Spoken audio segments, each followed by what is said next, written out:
Mr. President, no end in sight. That's how one Border Patrol chief described the influx of migrants in the Rio Grande Valley sector of the southern border in March 2021. No end in sight. That was 2.5 years ago, Mr. President. And there's still no end in sight to this crisis.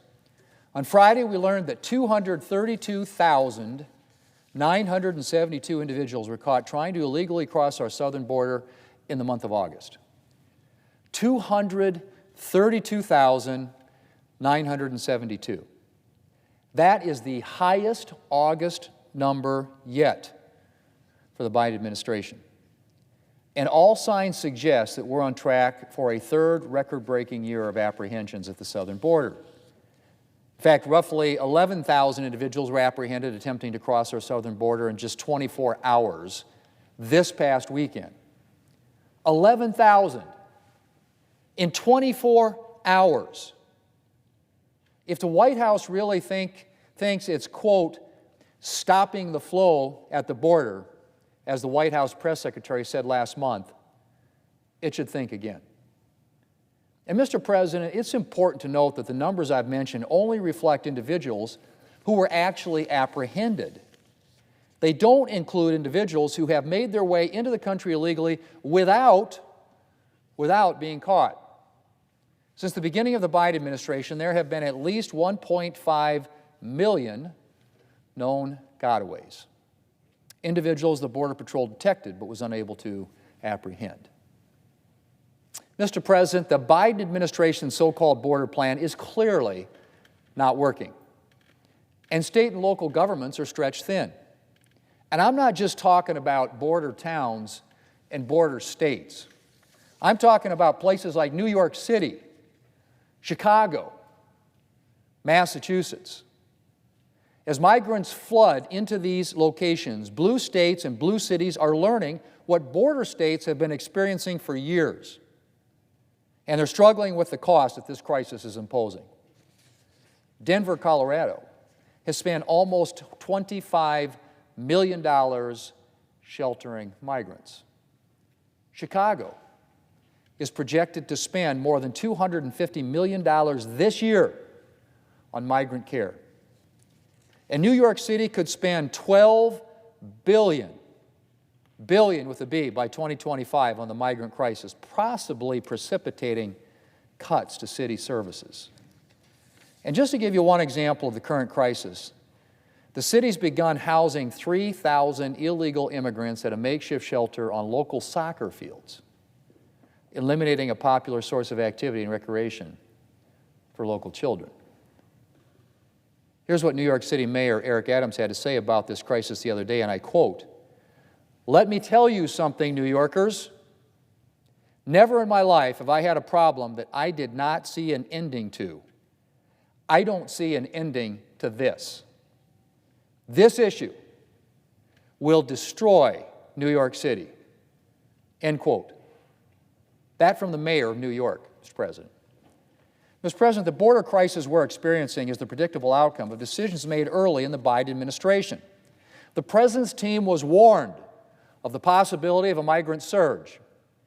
Yet the moment the President took office, he set about dismantling the immigration policies of his predecessor and weakening our nation's border security. And it wasn't long before the border was overwhelmed. And while after 2 years, the Biden administration finally started to at least half-heartedly acknowledge the border crisis, what few proactive measures the administration has taken have been ineffective, to say the least. As one columnist put it recently in the Washington Post, and I quote, "The Biden administration's various efforts have amounted to Band-Aids on a massive open wound." End quote. I'm also deeply concerned about some of the new policies the administration seems to be considering. The Department of Homeland Security is reported to be considering requiring some illegal migrants to remain in Texas or perhaps other border states while they await asylum screening. Now, Mr. President, I'm not sure if this is an attempt to spare blue states from having to deal with a border crisis, or a recognition that releasing tens of thousands of illegal immigrants into the interior of the country isn't a good idea. But regardless, forcing border communities to shoulder even more of the burden of this crisis is a terrible and profoundly unjust idea. How about actually turning illegal immigrants back at the borders of this country instead of keeping them within the borders of border states? And then there's the supplemental funding request the White House sent to Congress. As our colleague Senator Hagerty has pointed out, the request includes a provision that would allow immigration and customs enforcement funding to be used for shelters and migrant services. In the words of the senator from Tennessee, this could, and I quote, effectively convert ICE from a law enforcement agency into a U.S. travel agency for illegal aliens and into a grant-making bureaucracy for sanctuary cities, end quote. Mr. President, I'm pleased that the administration and Mexico have reached an agreement in which Mexico will attempt to reduce pressure on its border cities by sending migrants back to their home countries, among other reforms. But after letting this crisis deepen for 2.5 years, the administration has a lot more work to do. Mr. President, currently immigration is high on Americans' list of concerns. And it's no wonder. Americans can tell that our borders are open and that things are not getting better. And they know that our current situation is not sustainable. It'd be nice if the President could figure that out as well. Mr. President, ultimately it's really quite simple. President Biden created this crisis. No ifs, ands, or buts about it. And he has the power to end it. He just needs to decide that he's going to enforce the law. Pure and simple.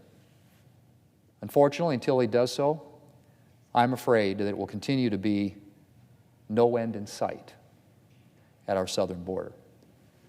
Mr. President, I yield the floor.